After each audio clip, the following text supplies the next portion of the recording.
Então, bom dia a todas e todos, como vocês estão? Nós vamos continuar, né, dando continuidade às nosso,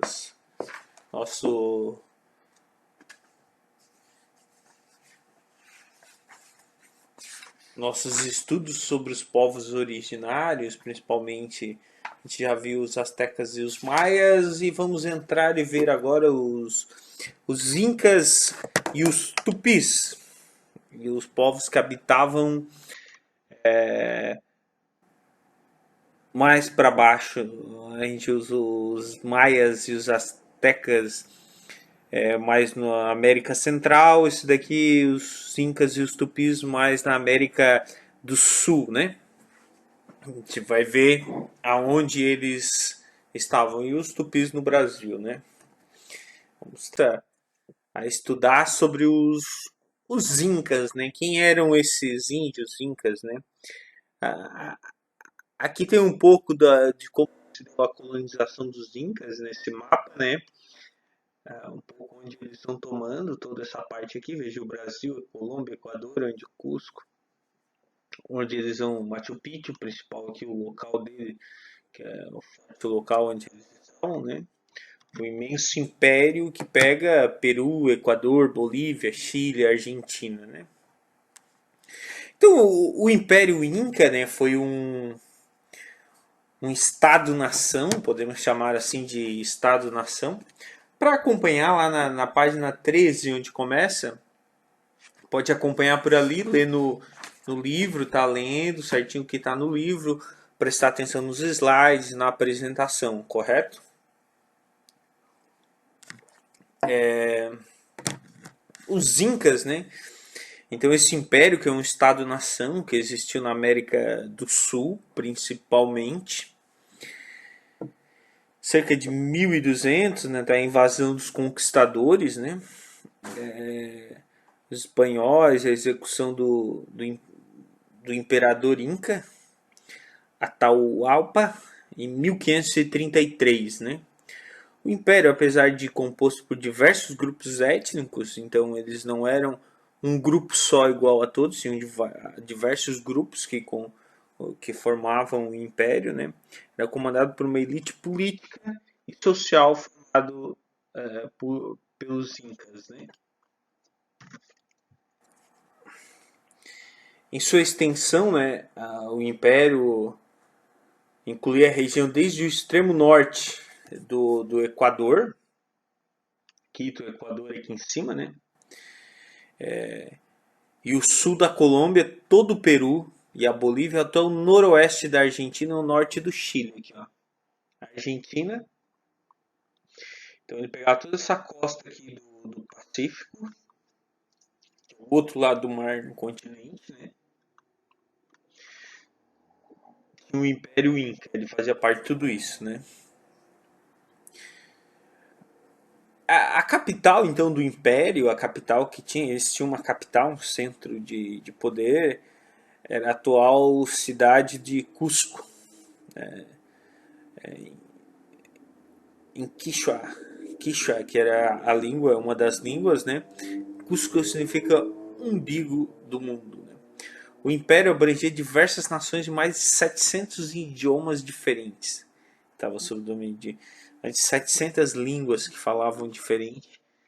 Esses povos todos aqui, cada povo ia falar, estavam sob o domínio Inca, né? Diferentes idiomas, então, sendo mais falado deles o Quichua. A capital era Machu Picchu, aqui ó. A capital deles estava aqui ó. Cusco aqui ó. Cusco aqui. Machu Picchu era onde era os mas aqui, ó. Cusco. Cusco. Pode ser com S, algum lugar tem esse aqui, mas é bem aqui ó. Aqui era a capital, aqui era Machu Picchu. Os Incas, então, né? A origem da civilização Inca remonta ao século XII, né, da era cristã, quando as primeiras famílias se acomodaram no Vale Cusco. A antiga capital do Império chegou a alcançar 15 milhões de habitantes, terminando brutalmente com a invasão dos espanhóis em 1500. Né? O mito da fundação Inca considera Manco Cápac como seu primeiro governante e fundador da cidade sagrada de Cusco. Cusco, então, era uma cidade sagrada, além da capital. Percebo que todos esses povos, além da organização social, política, econômica, tem uma organização religiosa muito forte que está presente. Ah, mas é estranho? Não, não é estranho. Nós também. Se nós pegarmos a nossa colonização quando chega, o centro de Uruçanga, vamos pensar por Uruçanga, tem a igreja. Então a religiosidade está sempre presente nos povos. E eles também tinham muito presente. Não eram cristãos, não tinham a mesma origem, mas tinham essa também, os maias e os astecas, os incas também tinham uma organização religiosa muito forte. Antes da construção do Império Inca, a região era habitada por povos que eram denominados pré-incaicos, com cultura e formação social avançada. Dentre esses povos estão os Xanvins, os Manabi, os Ximu, os Xincas, os Mochicas, os Nazica e dentre outros, e vários outros povos aí a gente vê, né? Cusco era a capital do Império Inca, então, cidade onde vivia o Inca, o Sapá Inca, que era o governante absoluto, uma espécie de monarquia hereditária. Então, Inca era o imperador, era chamado de Inca ou Sapá Inca. A expansão dos Incas para todos aqueles territórios que a gente viu ali no primeiro slide, ele deu-se sobre o reinado do Inca Pachacuti, de 1438 a 1471, após vencer a poderosa confederação Chanca, que arrasava Cusco. Então havia outros grupos que se organizavam, que tinham poder, havia uma disputa. Então pensar isso assim, que os índios, indígenas, os povos viviam isolados, viviam eles por eles mesmos, sem vivendo ali na sua aldeia e não tinham contato, não. Vejo toda aquela que é a América do Sul, aqueles diversos países, eles tinham contato, dominavam ou eram dominados por um ou outro povos e tinham sua organização social. Diferente da nossa, é diferente, mas tinham sua organização. Então não dá para achar que eles eram que viviam ali e não tinham noção de nada. Eles eram avançados, eles tinham bastante avançados.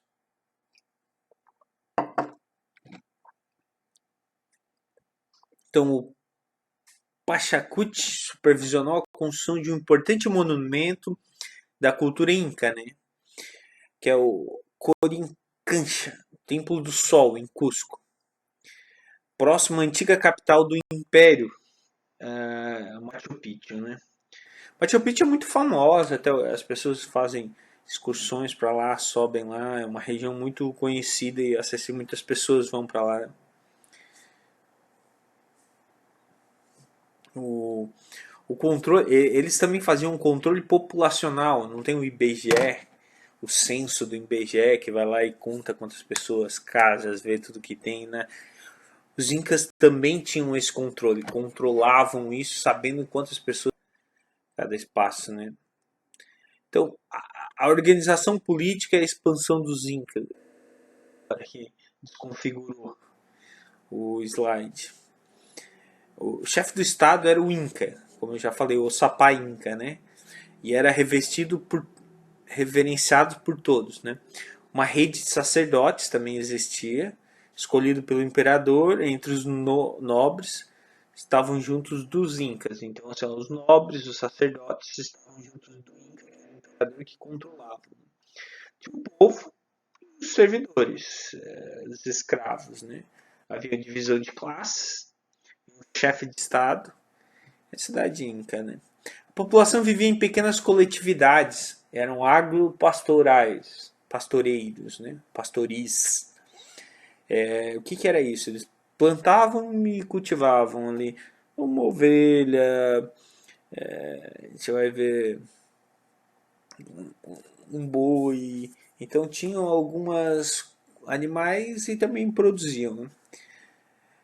Sendo que cada aldeia era habitada por um grupo de famílias, né? A sociedade era hierarquizada e é formada pelos seguintes segmentos. O Aiulu, real, eram os incas de sangue responsáveis pela administração do palácio, que tinham privilégios, eram nobres que ocupavam cargos religiosos, administrativos e militares. Né?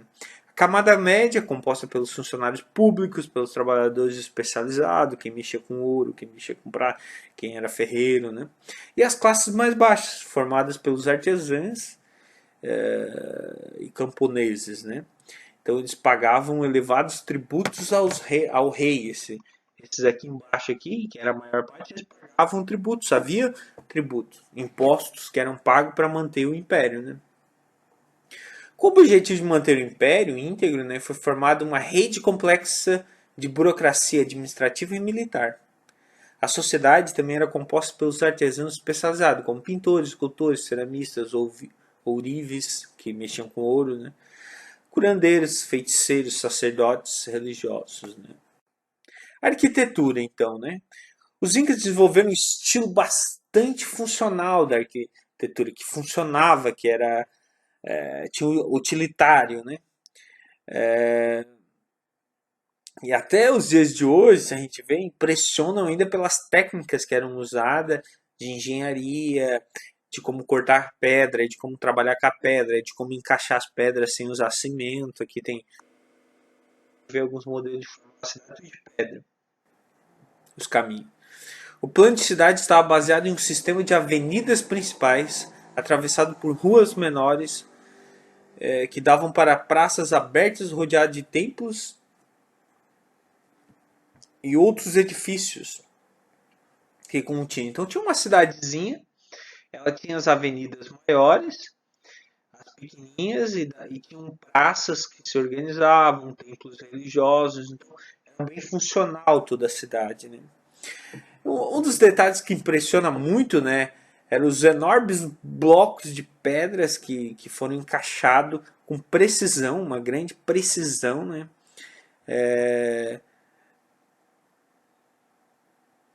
perto ali da cidade de Cusco, aqui, ó, que era Machu Picchu, aqui, ó. Então, assim, eles carregavam as pedras, montavam isso, eram muitas técnicas, né? Algo fácil ou simples de ser feito, né? Então, a economia inca, né? A economia inca, ela estava baseada nos Ailo, uma espécie de comunidade agrária. O milho era a base da produção agrícola. O milho, tudo tinha milho. Seguido pela batata, pelo tomate, pela abóbora e outros que plantavam, né? A agricultura era extremamente desenvolvida, com a construção de aquedutos. Aquedutos a gente já viu no outro, eles abriam canais para a água chegar, para irrigar, né? Em terraços, canais de irrigação, né? Como era feito. E ilhamas, né? Isso aqui é uma ilhama, quem já viu. Eles usavam salandelha, tudo mais. Então, assim, ó, eles produziam muito disso, né? Enfim, ainda hoje lá tem a ilhamas, né? Esse tecido é muito padrão deles lá. Foi de muita importância para a civilização inca, essa ilhama aqui, ó. Uma vez que esses animais forneciam lã, couro, era um meio de transporte, porque eles usavam para transportar, né? Então, assim, ó, os incas também, eles produziam cerca de 700 espécies de vegetais diferentes. Eles tinham conhecimento, bastante conhecimento. Havia um conhecimento sobre as plantas medicinais, alimentos. Então, isso era avançado para eles, eles tinham esse conhecimento. Né? Parte da colheita deles era armazenada, né, em depósitos públicos para ser enviada a várias partes do império em tempos difíceis. Então, eles guardavam parte, né? Tinha um controle também da alimentação, né? Para guardar, para manter os exércitos, os sacerdotes, os governantes, serviçais. Então eles pagavam, produziam para manter a estrutura, né? E há um controle cuidadoso na distribuição dos excedentes do que sobrava, garantindo que ninguém passasse fome. Então também tinha isso, havia uma distribuição muito grande, era pago, não era só para ter, mas era distribuído que todos pudessem se alimentar. Então tinha um cuidado, né? Nos ricos vales do litoral, né, os canais e fossos de irrigação regulavam a quantidade de água recebida pelas famílias. Então havia um controle disso. Né? Cultivavam milho, como falei, já o feijão, tem a pimenta, amendoins, algodão, tomate, batata doce, mandioca doce, abacate e diversas, né?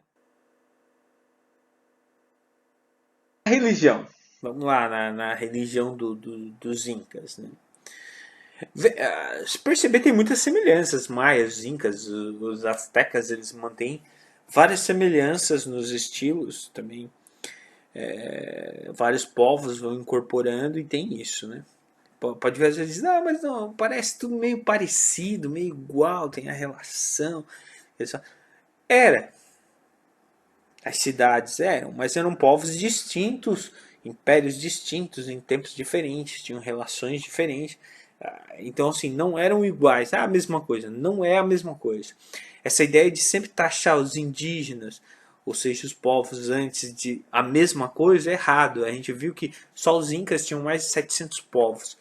Então, uma das coisas é respeitar essa diversidade cultural que eles tinham e que vão passando. Semelhança, sim, claro, da mesma forma que a gente tem hoje semelhança com quem está na Europa, nos Estados Unidos, tem muita coisa que é tendência aí, que é semelhante. Então a religião do Estado Inca estava baseada na adoração do deus It, o Sol, o deus Sol. A maioria das religiões adora o deus Sol, o Sol que representava muito, né? A partir do Templo do Sol, no centro da cidade de Cusco. Era possível traçar linhas imaginárias na direção dos locais de culto das diferentes classes sociais da capital. Então, tinha um templo diferente. A partir no centro da cidade tinha um templo. Desse templo saíam linhas imaginárias em direções, mas a direção desses templos havia ali outros templos menores que eram celebrados. Né? Dentre as práticas religiosas dos incas estavam as consultas com oráculos, confissões públicas e sacrifício como oferenda. Também faziam um sacrifício humano. O preciso uso calendário inca marcava o ciclo anual das festas religiosas. Eles também tinham calendários que eles se organizavam, principalmente para marcar as celebrações religiosas, né?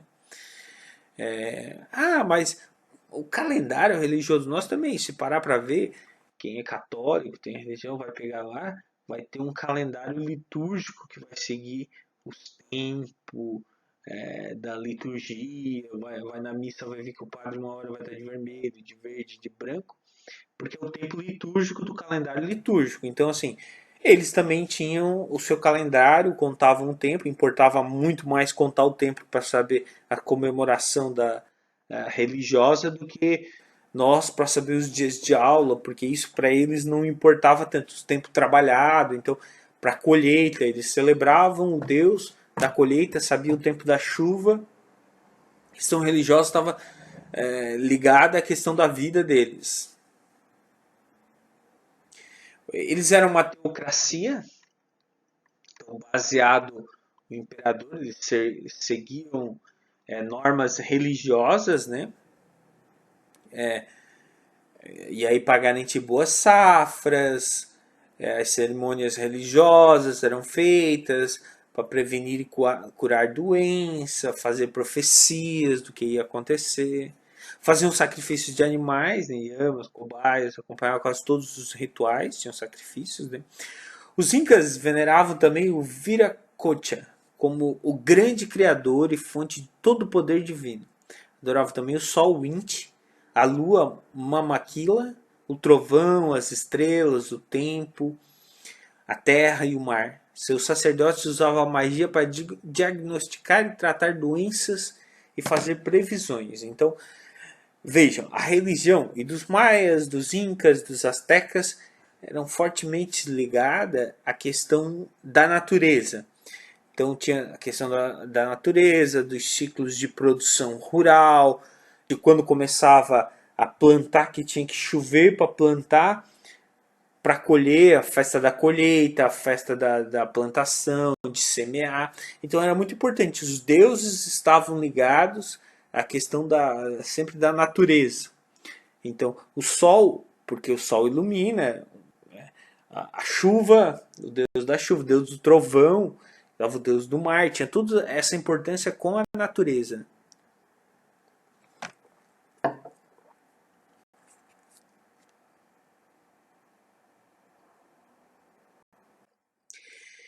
E aí a gente entra para ver também os indígenas brasileiros.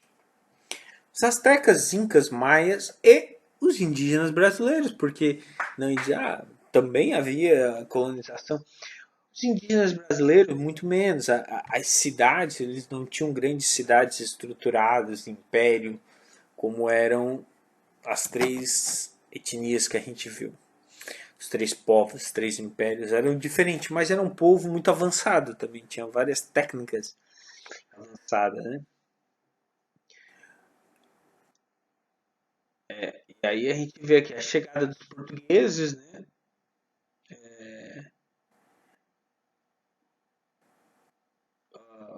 E aí a gente pode achar aqui, né? A origem do nome índio, né? Como a gente já viu, né? Por que índio? Porque quando os portugueses chegaram, olharam, acharam que estavam na Índia e chamaram de índio. A Índia, o outro continente, né? Então eles chegaram, taxaram isso, botaram o nome e ficou o nome, né? Então, o índio é o indivíduo, indígena é o povo. Correto é indígena. A gente já falou disso lá no começo da outra aula. E deram início a um processo de colonização. Colonizaram aqui, ó, um pouco do mapa, a chegada aqui das caravelas, os indígenas, né? Os tupis ou os tupambás, né? Que diferentes povos indígenas também, né? Na época do descobrimento, então, quando os portugueses chegaram no litoral brasileiro, né, dando início ao processo de ocupação, eles perceberam que a terra já era ocupada, então, pelos nativos, que eram aqui nessa região mais litorânea, os tupis, os tupinambás, né? Esses nativos, que a gente pode chamar eles assim, povos originários, indígenas, né? Indígenas é dado nome, eles não se auto chamavam de indígena. Ah, nós somos indígenas. Não, não era isso. Indígena é o nome que deram. Você dá nome. E a colonização, quando a gente pensa a colonização, quem coloniza é sempre alguém que ou cerca e tem posse daquele espaço, ou dá nome àquilo. Então ele dá nome. Isso daqui vai se chamar Terra de Santa Cruz, de Vera Cruz, Brasil. Vai chamar índio, indígena. Então quando eu coloco nome em algo, eu dou nome em algo, eu tenho um sentimento de posse sobre aquele algo. Como assim, professor? Quando você tem um filho, você escolhe o nome, você dá nome para o filho. Quando você tem um cachorrinho, um gato, você dá nome para o gato e para o cachorrinho. Então, assim, no processo de colonização dos povos também é assim. Você chega e dá um nome. Mas eles não tinham nome? Tinham língua, tinham sua cultura, mas você não quer saber. Você chama eles de algo, dá um nome. Quem dá nome é dono. Quem dá nome, quem tem uma escritura sobre isso. É assim que funciona, né? Então, mesmo e aí depois que eles já sabiam que não estava mais na Índia, eles ainda continuaram chamando de índios, ignorando todo aquele povo, toda a sua língua, sobre toda a cultura que eles tinham. Fizeram um processo, está um processo de doutrinação, de converter, de tornar a língua, de unificar a língua, de acabar com a língua desses povos. Né? Porque dessa maneira era mais fácil tornar esses nativos iguais, e quando você é todos iguais, você agrega, está dentro desse povo e é mais tranquilo, dominação política, econômica, religiosa sobre eles, quando as pessoas acreditam na mesma religião, quando as pessoas seguem a mesma cultura, é muito mais fácil lidar do que com culturas totalmente diferentes, tem muito mais conflito, né? Indígenas, de certa forma, tinham um processo de paz, mas eles também eram guerreiros. Vários deles enfrentaram, fizeram um processo de enfrentamento, morreram para não ser escravizado, mas também fizeram um processo tranquilo de estar adiante e construir relações com o povo que estava chegando, mesmo que eles queriam dominar, né? Então, quando chegaram no Brasil, havia cerca de 5 milhões de indígenas. 5 milhões de indígenas ocupavam com várias tribos em várias regiões, né? O processo de colonização ele levou à extinção de muitas das sociedades indígenas que viviam no território que era deles, né? Por meio de guerras, consequência do contágio, porque uma gripe matava. Onde chegava uma gripe, às vezes chegava uma gripe, a gente pensa aí na pandemia, uma gripe que pegava os indígenas que não tinham anticorpos à doença do sarampo e várias outras doenças aí, que às vezes a gente pega uma gripe, fica doente 3, 4 dias, melhor. Nas tribos indígenas, até hoje, que não tem contato, e no Brasil ainda existe na Amazônia, povos que nunca tiveram contatos, tribos pequenas, com 3, 4, 5, 20 membros, mas que nunca tiveram contatos. Tem imagem até do avião de uns anos atrás, o avião da FUNAI sobrevoando e os índios atirando flechas no avião. E nunca tiveram contato com aqueles. Ah, mas eles não sabem? Eles provavelmente sabem, porque eles têm contato. E aí a FUNAI fazia um trabalho de preservar isso à distância, mantendo para não chegar madeireiros, para não chegar exploradores, fazendeiros lá tomar terra, para ninguém chegar até lá e manter eles isolados, porque isso é a vida deles. Não quer dizer que eles tenham que estar. Ah, mas então quando eles aprenderam a ler e falar português, eles não são índios ainda, são indígenas ainda, têm suas culturas, e vem um movimento de preservar essas culturas, né?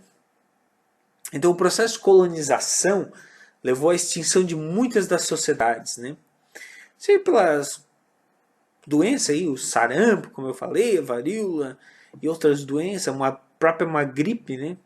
Às vezes morriam inteiro por não ser imunizados, não ter anticorpos. Mas como isso acontecia? Uma gripe matar? É o vírus. Se a gente parar para pensar no vírus que nós estamos passando agora, no Covid-19 aí, no coronavírus, nós não temos anticorpos para ele. E as pessoas morrem porque não tem anticorpos. Os indígenas estavam afastados de tudo. Então, a gente tem gripe, vai passando os anticorpos, vai tendo, a gente tem vacina. Então, se a gente não vacinar, o que vai? A gente vai morrer também. As pessoas vão morrer se não ter vacina de sarampo, algumas vacinas. Então, tendo vacina, eles não tinham nada, nada. Eles tinham muito menos doença também. Eles viviam isso com muito menos, né? Sem poder enfrentar os portugueses, então, né? Eles viviam pacificamente, de certa forma, né? Alguns deles fugiam, a tentativa de fugir sempre, tá? Se fugir para mata e se esconder e tal. Às vezes, também, se eles mostravam resistência, eram mortos com 300, 400, matavam todos eles. Tem que ficar claro, porque como que sumiu os povos mortos? Muitos povos foram exterminados. Houve um processo de extermínio dos indígenas, de matar e acabar com as tribos para ocupar as terras. Apesar disso, ainda muitos eram escravos, né? Sociedades indígenas, então, né? Os portugueses conheceram primeiro os povos que viviam no litoral, como a gente viu ali, né? Eles reconheceram, foram reconhecendo esses povos e mapeando, né? Como tupis ou tupinambás, né? Os outros grupos também tiveram contato menores, como povos ao longo do território, né? Que não falavam a língua que os jesuítas aprenderam, né? Que era o Guarani. Deram o nome de língua geral, ou língua mais usada nas costas do Brasil. Os portugueses deram o nome de tapuia. Essa classificação foi extremamente importante para o registro das informações sobre os indígenas. Né? Então os navegadores, as pessoas iam lá e registravam. Sempre tinha alguém que registrava. Mesmo os quadros, pintavam um quadro, ou registravam a língua, aprendiam, os padres jesuítas aprendiam muito essa língua para dialogar e sabiam, ensinavam português e aprendiam também para ensinar. Né? Essas crônicas, né? Sem essas a gente não ia saber lá muita coisa, porque eles não tinham uma escrita, eles não tinham um código de escrita. A gente viu que os maias tinham código de escrita, de cálculo, eles não tinham, os nossos indígenas não tinham uma escrita. Então, à medida que os colonizadores foram explorando o território, né, percebeu que essa população dividia-se em centenas de povos que falavam línguas distintas, que não eram todos iguais. Quando a gente fala os índios são todos iguais, os índios são muito diferentes. Extremamente, cada povo é extremamente diferente de um de outro. Então, assim, não dá para dizer os índios. São os povos indígenas, né? Estima-se que havia e era falada cerca de 1.300 línguas indígenas diferentes. 1.300 línguas. Hoje a gente fala o português. Um pouquinho de espanhol, um pouquinho de inglês. Eram 1.300 línguas, povos, cada cidade, era basicamente cada cidade, que era uma aldeia, falava uma língua diferente. Então eles foram agrupados um pouco essas línguas, muito por semelhanças, né? E foram criando ramificações, né? Características culturais, mas tudo isso é criado posterior para dominar os indígenas. Não eram deles que eles tinham, tal povo é ligado. Não, depois eles começam a estudar e criar isso. Né? Tipo, a classificação da linguística reconhece a existência de dois troncos principais. Os tupis e o macro-G. Macro-G. J-E-G. E de outros 6 famílias linguísticas que significativa importância, né? De significativa importância. Eles tinham os Aruac, o Arauá, Caribe, o Macu, o Tucano e o Yanomami. Além de muitas línguas sem filiações definidas, não classificadas ou isoladas e que se perderam. A maioria dessas línguas se perdeu, a gente nem sabe como era, o que era. Não tem povos isolados ainda que dialogam em línguas que não se sabe, não tem diálogo, não sabe o que eles estão falando. Né? Atualmente, a população de indígenas brasileiros nesse território é cerca de 215 etnias, povos diferentes, né? E você fala cerca de 170 línguas. Incluindo isso os indígenas isolados. Né? Muitos índios falam unicamente sua língua, desconhecem o português e outras falam português com suas segunda língua, então misturam. Né?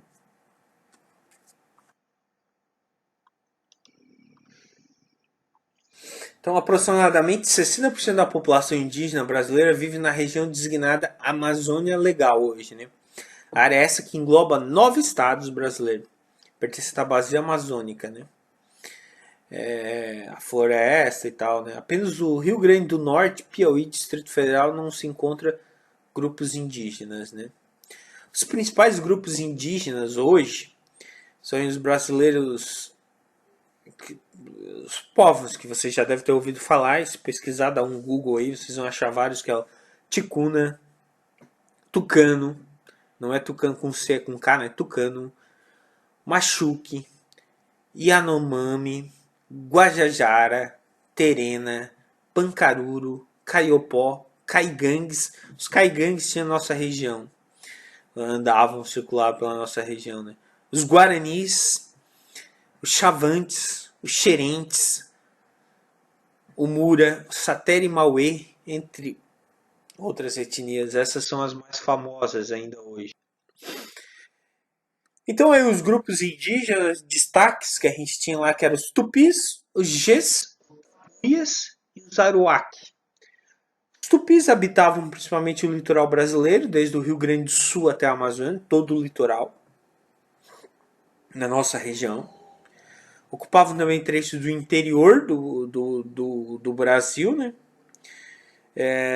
E essas tribos formavam nações, destacam-se os Tupinambás, os Tupiniquins, os Mundurucus e os Parintins. Os Gs, ou Tapuias, né, com outro grupo, era encontrado no mais atrasado estágio de desenvolvimento, assim poderia dizer. Eles eram os menos com desenvolvimentos de técnicas. Todo o Planalto Central, né, na região de Minas Gerais, Goiás, Mato Grosso. E aí o Maranhão, parte do Maranhão. Os principais povos eram os Timbiras, os Aiomorés, os Goitacás, Cariris, Carijós e Caiapós. E, e os Aruac, que é um pouco menos conhecido, né, ocupavam uma extensa zona geográfica, o Amazonas até a ilha do Marajós, né, fora do território brasileiro, também a Bolívia, Venezuela.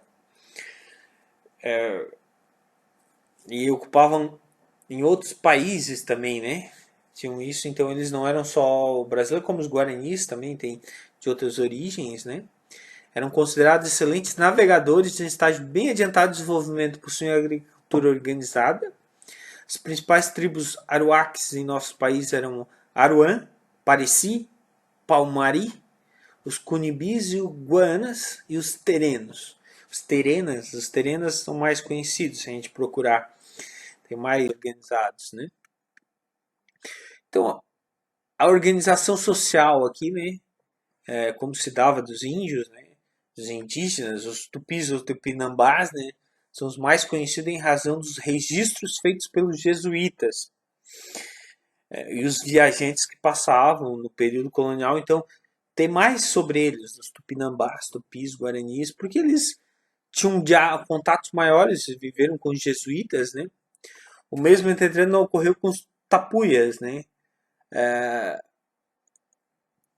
E eles eram considerados, os tapuias eram menos pacíficos, então eles eram considerados extremamente bárbaros e selvagens.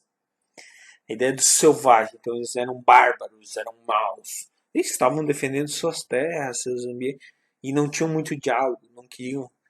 É característica do povo, não queria dialogar, então eram muito menos com ele, porque eles não se deixavam catequizar. Né? Os indígenas então viveram em tribos, organizados em um grupo de pessoas, ligadas entre si por laços de sangue, de família, né? E de costumes. As mães com as crianças, né? Falavam a mesma língua, têm os mesmos costumes. Os tupis moravam em malocas. Isso aqui é uma maloca. Cada grupo local ou tribo tupinambá era composto por cerca de 6 a 8 malocas. E eles dividiam. Aqui várias famílias ficavam ali dentro. Não tinha a organização social da família que nós temos hoje, né? A população dessa girava em torno de 200 membros numa tribo, né? Com 8 malocas, então eles ficavam ali, se reuniam, né? De formas de organização das aldeias indígenas são distintas de um povo para outro. Né? Algumas tribos preferem construir suas aldeias em forma de ferradura. Uma ferradura assim e tinha um espaço aberto. Outra já em um círculo aberto, no centro dela, com a mata em volta.